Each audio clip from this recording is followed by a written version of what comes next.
As always, we'll begin with a word of prayer. There's certainly a number of people for us to remember, just some newer additions. Ashley Huff's grandmother passed away, and she's traveled down to Texas, and so please remember the Huff family, Ashley, as she's traveling, but also the loss of her grandmother. So please remember her. John Cupp's son, David, has had some heart testing that's being done, and that'll continue to occur. So please remember him. Shelby Lee, who used to be a member here, moved years ago. They found that she has a brain tumor. Tomorrow she goes for a biopsy, so please remember her as well. Tex Payne, of course, also, and just so many that are dealing with various different things. Sarah Dooley, you need to remember as well with her shoulder. So there's just a lot of people are dealing with. So it's a lot of opportunities for us to help and encourage one another. So anybody who would like to add anyone before we go to God in prayer? All right, if you'll please bow with me. Dear Father in heaven, we thank you, dear Father, for this wonderful day of worshiping you. We are so thankful, dear Father, for your willingness to send your Son to give us the opportunity to be your children. We love, dear Father, the opportunity that we have to be a part of your family, and we ask that we will continue to grow closer to you in our lives and that we'll help each other as well. We know, dear Father, there are a lot of people that are struggling right now. We ask that you will be with them, that those that are dealing with physical issues, that you'll help them, heal them, comfort them.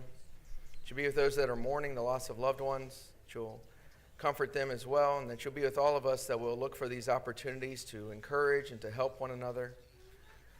We thank you, dear Father, for this hour that we have to study your word, and we ask that you would be with us during this time, that we'll apply to our lives the things that are going to help us grow closer to you and to allow us to shine our lights brighter in this area. And it's through your Son's name we pray. Amen. All right. James, we've been studying. James, the third chapter is we're going to pick up on. But just a quick overview of understanding where we are at this point. The first chapter is a lot of internal things. You're going to be dealing with various different things, how you handle them. It's about our hearts. You're going to make sure that your heart is what it needs to be if you're striving to be a bondservant of Jesus Christ. And that's how the book starts. James calls himself a bondservant, a volunteer. He's chosen to be a servant of Jesus Christ, and it's the same for us. And if that's the case, it's going to change how we live. It's going to change the things that we do. And so James 1 focuses on the internal from that standpoint. Chapter 2 says you can call yourself a child of God, but it's going to be seen in your effort. It's going to be seen in your life, the things that you do, how you treat other people, whether or not you're obedient, the actions in which you take. And so as we get to chapter 3, there's an interesting conversation that begins this chapter. And the important part for us to understand is that the subject hasn't changed. He's still talking about this. And so it's important to understand that. And so as we begin, I think it's worth at least remembering what he says in James chapter 1 and verse 26. He says, I think if anyone thinks himself to be religious and yet does not bridle his tongue, but deceives his own heart, this man's religion is worthless. And so as we begin chapter 3, he's going to jump a little bit more deeply into that conversation. And he starts off by talking about teachers. So you had the idea of the big picture. If you're a child of God, this is how you're striving to grow. Chapter 3 brings this a little bit closer to home. It says, let not many of you become teachers, my brethren, knowing that as such we will incur a stricter judgment. And so you have a little bit more of a zooming in on a subject. So you have the big picture. We're all striving to be bondservants. We're all striving to grow closer to God. Now he talks to teachers, those that are going to become teachers. And so as we at least consider the words that are up there, I want you to know, as you begin this conversation, this whole chapter is still going with what we've been talking about, the external view of being a child of God, what it's going to look like. Okay, so the decisions that you make. And he's going to start talking about the tongue. And that's just not out of nowhere. It's following what he's talking about here, about being a teacher and what it looks like to follow him and the words that we're going to speak. And then he's going to talk about wisdom. And so when you think about it from that standpoint, why would you add the warning against the teachers here? What's the purpose of this?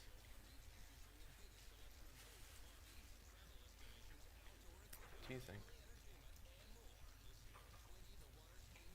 John? As it says, we who are teachers will incur a stricter. Mm-hmm. Yeah. Yeah. Dave? Lead by example. Okay. You lead by example? Absolutely. And yeah.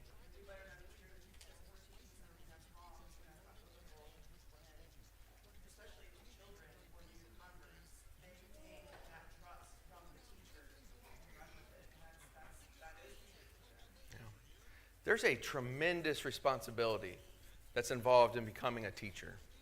It's not the point that is being made here that not everybody should shine their lights, not everybody should do. We all need to do those things. We all need to do those things. But becoming a teacher, that you're going to be one that's going to be leading people, there's tremendous influence involved with that. There's tremendous responsibility that comes with that. And so for us, it's something that needs to be taken seriously.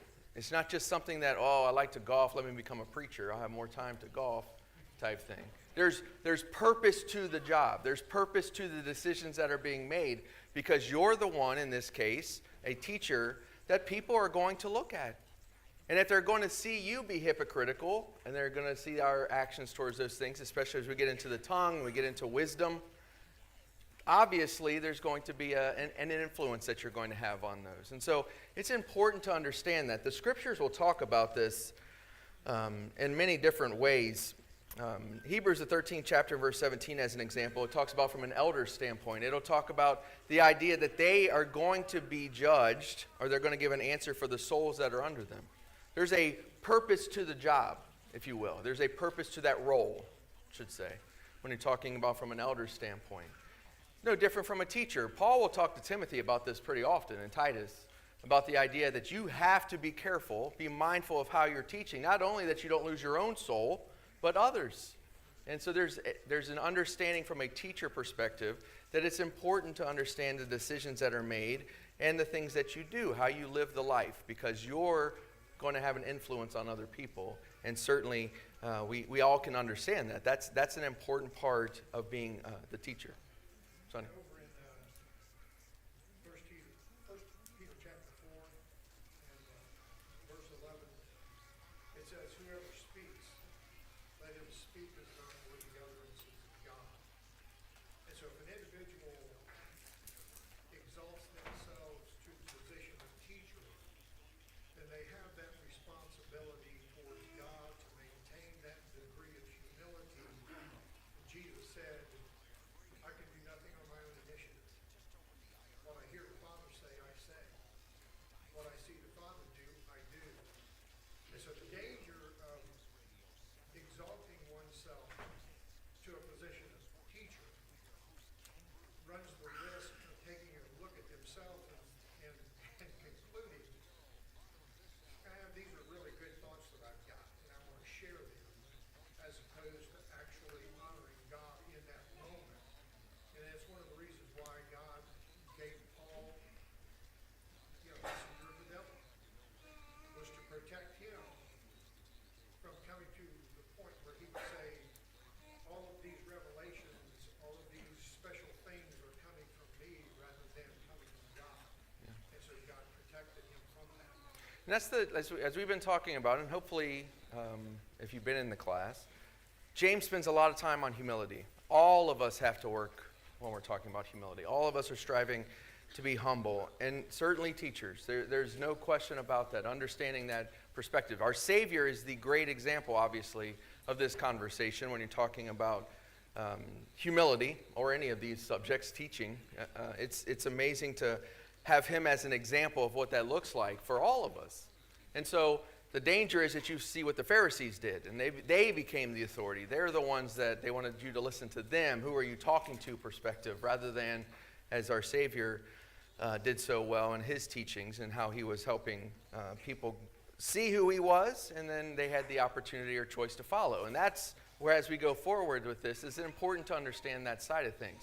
When it comes to the idea of what it looks like to be a teacher, verse 3 says, for we all stumble in many ways. If anyone does not stumble in what he says, he is a perfect man, able to bridle the whole body as well. And so there's conversation to be had about self-control, maturity, wisdom, that we've been talking about. We've talked about all three of those words up until this point, and it's going to continue going forward.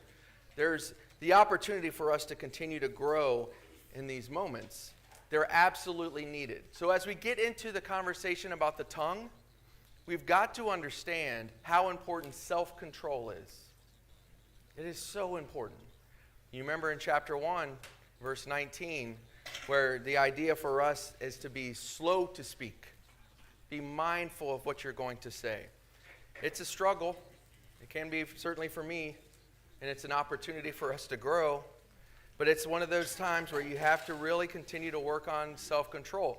When you talk about the tongue, and he's going to get into this really as we go forward, it's one of those things that if you take your eye off of it for a second, or not thinking about what you're saying, you can't get those words back. Whatever has come out, you can't get them back.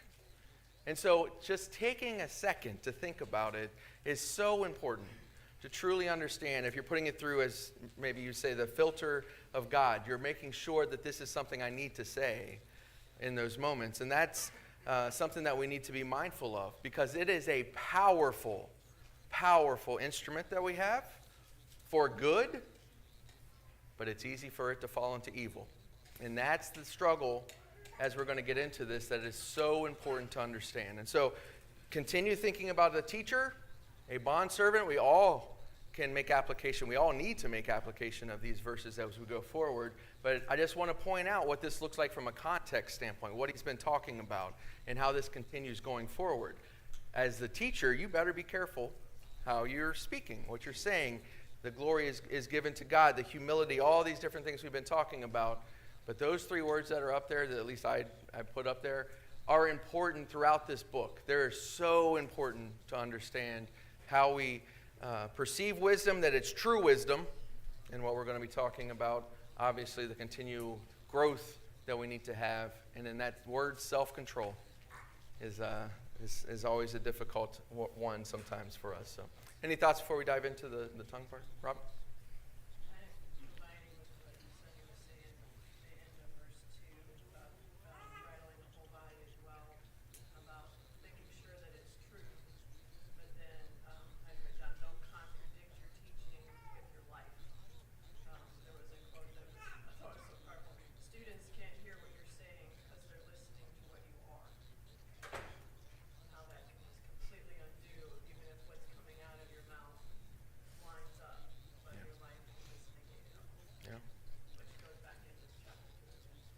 Yeah,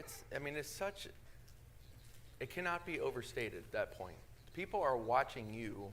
There's a quote, I think I heard my son say it, but it's the idea that there are 5 gospels, the 4 that we obviously know, and the 5th one is you. They read you. They're seeing Jesus in you. And so it's important how we act, how we live our lives, that it's not simply in the building, that this is who I am. This is just simply who I am. I am a child of God. I know it, live it, love it, share it, right? That's the idea that we're talking about. And that's just not a neat theme for a year. That's who we are. And we're growing even closer to him throughout all that we do. And so when you talk about this subject, it's important to realize, obviously, the scriptures talk about this a lot, of course. The proverb writer spends a lot of time on it. This verse seems to be pretty important today. Death and life are in the power of the tongue, and those who love it will eat its fruit. That's pretty self-explanatory. It's sort of like, I always use a hammer as an example. Sometimes when there's people here that have a hammer in your hands, you can build anything. Anything. It's amazing. I have one in my hand. I can show you the power of destruction.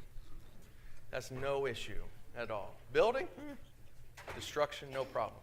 When you take the tongue, it's going to be the same thing.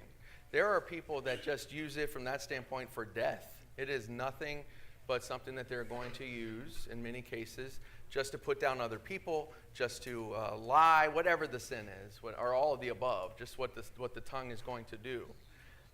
Over and over and over again. That's how people are going to live. And you're going to love the fruit of it. You're going to bear that fruit.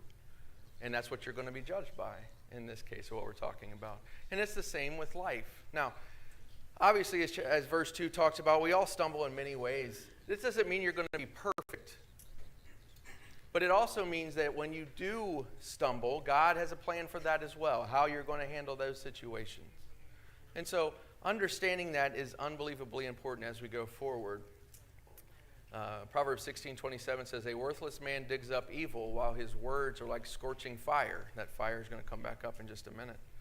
You've got to understand the importance of the words that we are going to say. And we'll turn over to Matthew's account. Matthew 15. Jesus here is talking about talking to the Pharisees. They're following traditions over commands. And he gets into what the real issue is for them.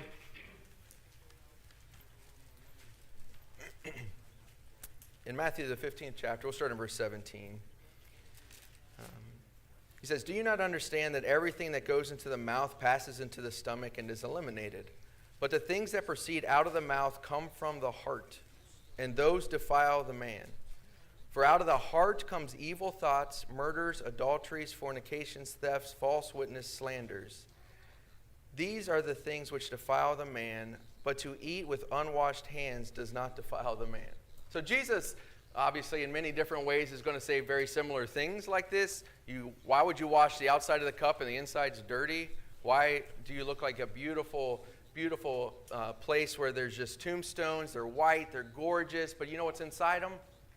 Bones, right? There's all these different things. This is the same thing. The Pharisees could look the part, and they did look the part. They made sure everybody knew who they were. But Jesus makes it clear when they start getting so caught up on tradition, on the things that making them bigger than what they needed to be, as you get into this point that he's making here. What does he say is really the issue? What's the issue? I heard it. The heart. The heart.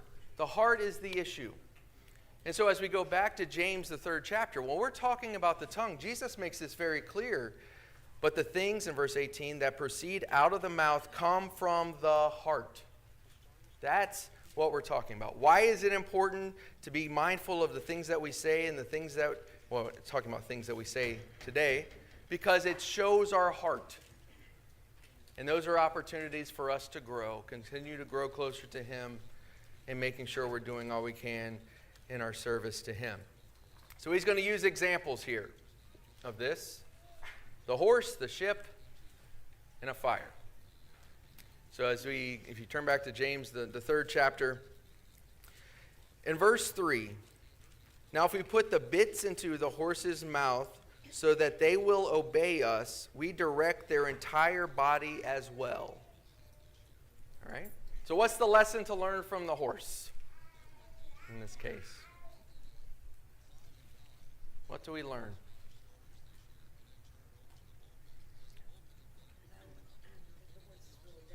Mm-hmm. The bits in the mouth? Yep. Yeah, it's controllable. It's controllable. This little thing that you put in their mouth can control them. If you remember, the word meek that's used in the book of James, we'll talk about the war horse. They would use that as an example to make the point that these huge, powerful animals were able to be controlled, though they had tremendous power, by the rider. They absolutely could be controlled by that little thing that was in their mouths. And then obviously the controlling piece of that is important. So from a positive standpoint, we can understand that side of things. I can control a horse with this little bit. But what does that tell you about the tongue? You can control it, and it can control you. That's the danger. All of a sudden, as we're going to get into going forward here, just skip down into verse 6. One of the points that he makes here in verse 6, and I'm just going to read the part, it says, sets on fire the course of our life. When you start going down the road and let's say it's lying, you're just nothing but a liar, guess what that sets you up for in your life? That's how you're going to be viewed. You're a gossip? I'm not telling you anything. That's how you're viewed. Our tongue matters. The things that we say absolutely matter. And how we handle those things absolutely matter. Proverbs, the 6th chapter, the proverb writer tells us the 6 things that God hates, the 7th is an abomination. 3 of them are directly towards the tongue. I mean, there absolutely is an important thing for us to understand. How important the words that we say matter to God and obviously show our hearts. And so the first thing to learn, it can be controlled. It can be controlled. Okay? That's unbelievably important. Now you come to the ship. Verse 4, look at the ships also, though they are so great and driven by strong winds, are still directed by very small rudder wherever the inclination of the pilot desires. Again, very small thing. The pilot is in total control. He gets to choose where that's going to go. All right? That's, again, the lesson from that. So in verse 5, so also the tongue is a small part of the body, and yet it boasts of great things. So verse 5, what does that add to our beautiful picture of the tongue?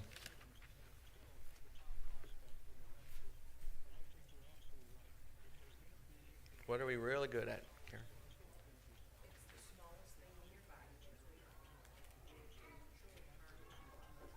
Yeah.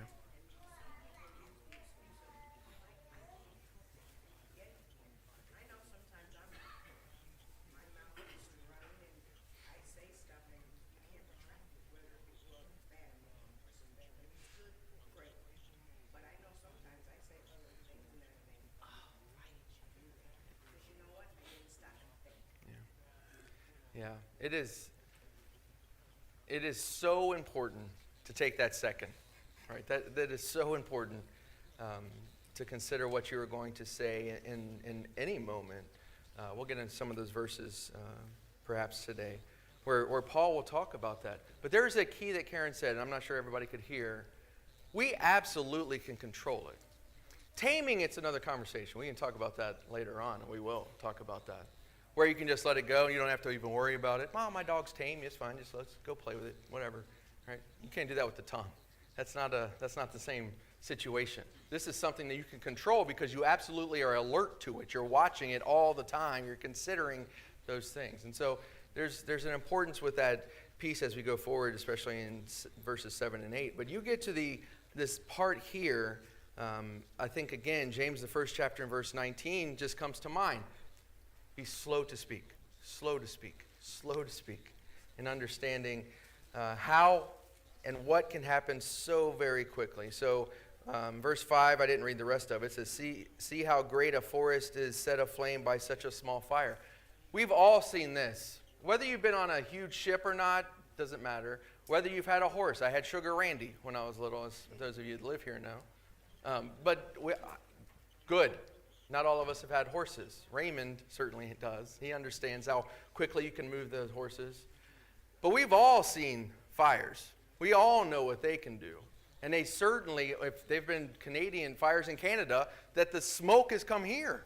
They're so large. And you think about that's amazing on one hand, and horrible and destructive obviously on the other. But it's amazing it can come all the way down here. Why? Did it start with a huge fire already?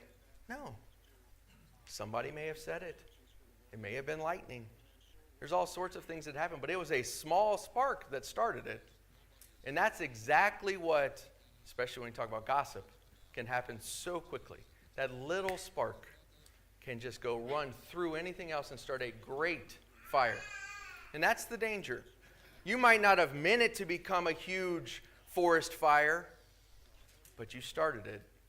And that's the importance of understanding the power of the tongue. It's not just simply, oh, I just said something very small. It is a powerful instrument that we have for good or evil. And that's the scary reality of it. And that's why it's so much responsibility as God's children to understand how we are to use it, just like our Savior did in teaching us those things. Sonny? Over in 2 Corinthians chapter 5, chapter 10, beginning of verse 5. In verse 3 it says, though we walk in the flesh, we do not wage war against, or we don't wage war according to the flesh. But the weapons of your warfare are divinely powerful for the destruction of fortresses. And so, see the children of Israel coming into the land of promise, God says to destroy all of the inhabitants. And that's a foreshadowing of us putting our old man to death. And our greatest weapon of warfare is Jesus himself. And so when we start talking about we can control the tongue, we have to understand the means by where we can get to that point.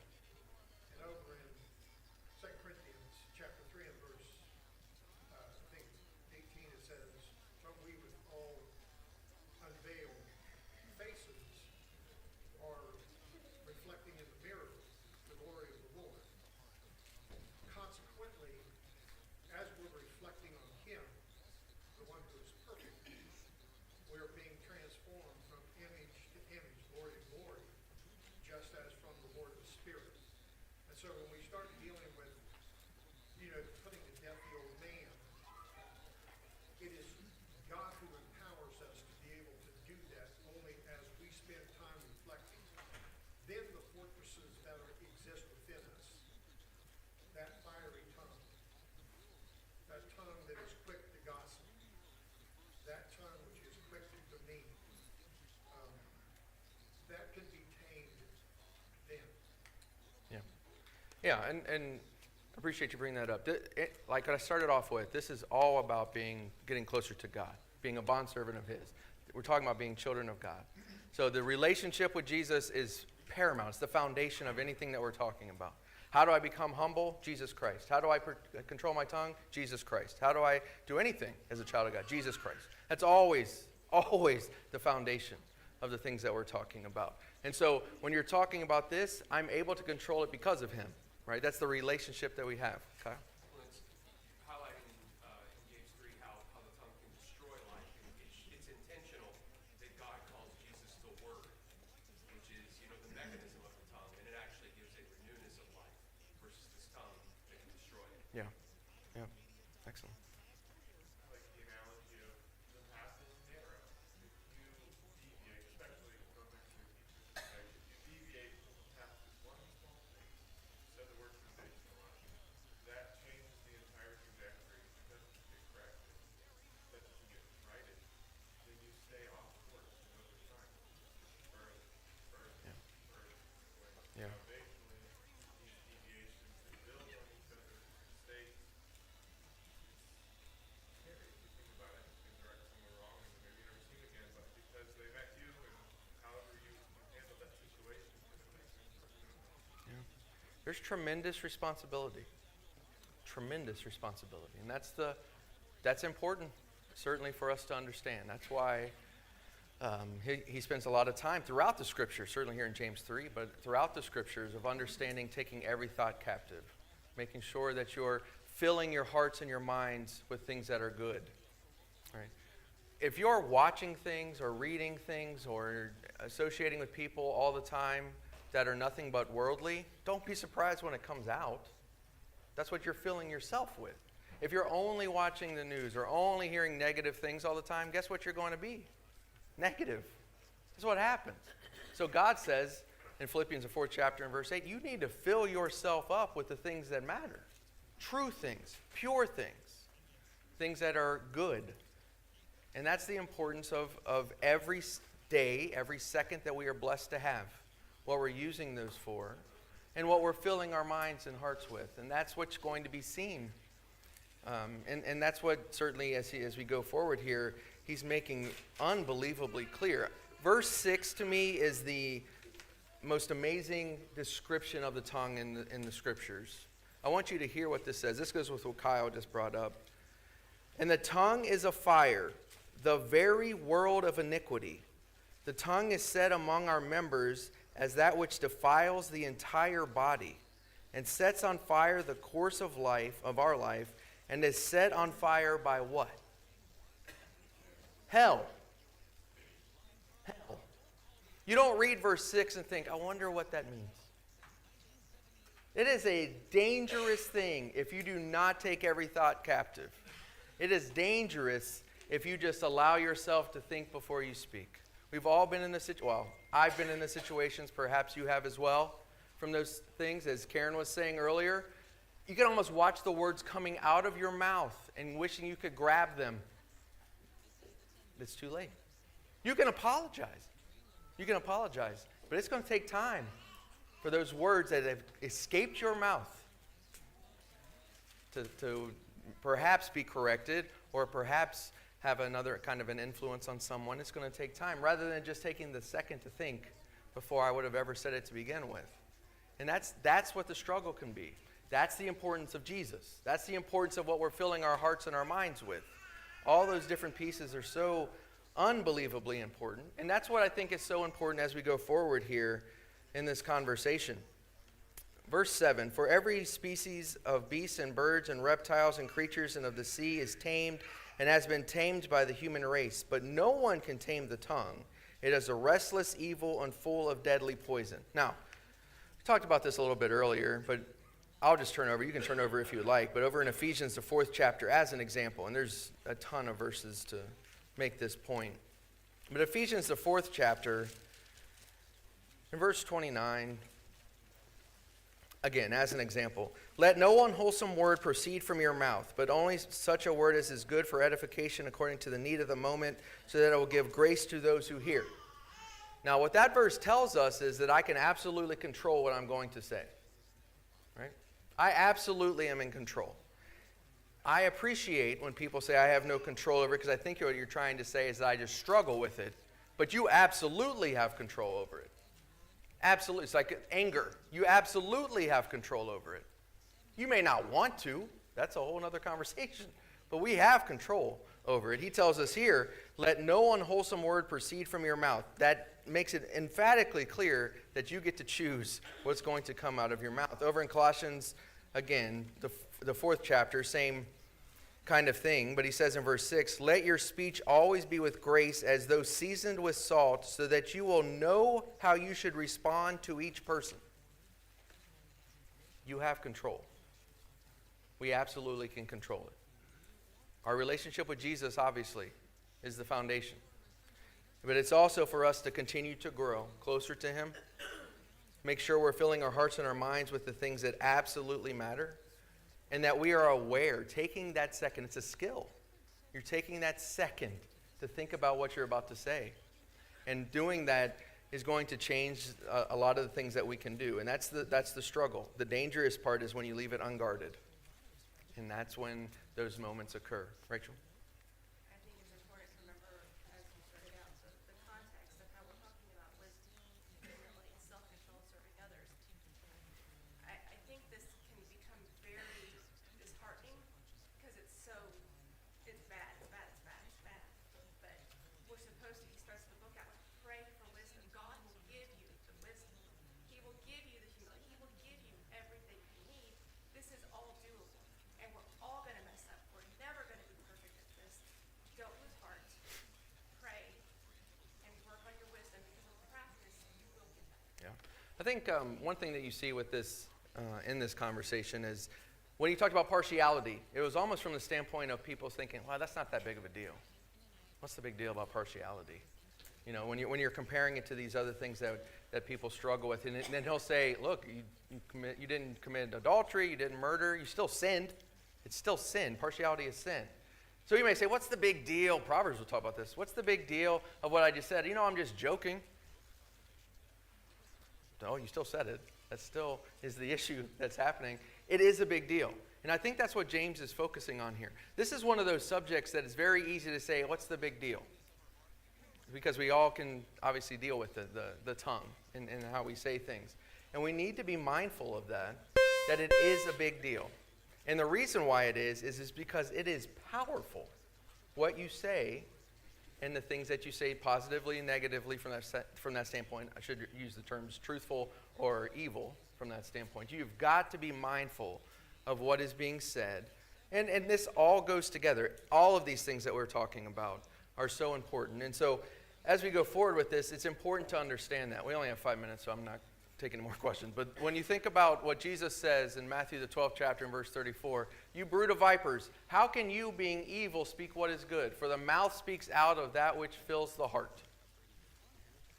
That is a powerful verse. He's not talking to people in the world like we would view them to be. He's talking to the Pharisees, the religious people. How can you, being evil, speak what is good? Do you know what they had in their minds, what they understood? They could quote a lot of the old law to you. No problem. They could quote it, right? They could make people follow it in their minds. But the reality is, what was in their hearts? Evil was in their hearts. That's why this is so important for us. And so as we go forward into this part, we're not going to obviously fly through this, but just think about this, just trying to make it all with this context today. In verse 9, with it we bless our Lord and Father, and with it we curse men who have been made in the likeness of God. Just that part. You underlined things. That last phrase in verse 10 or verse 9 is so important.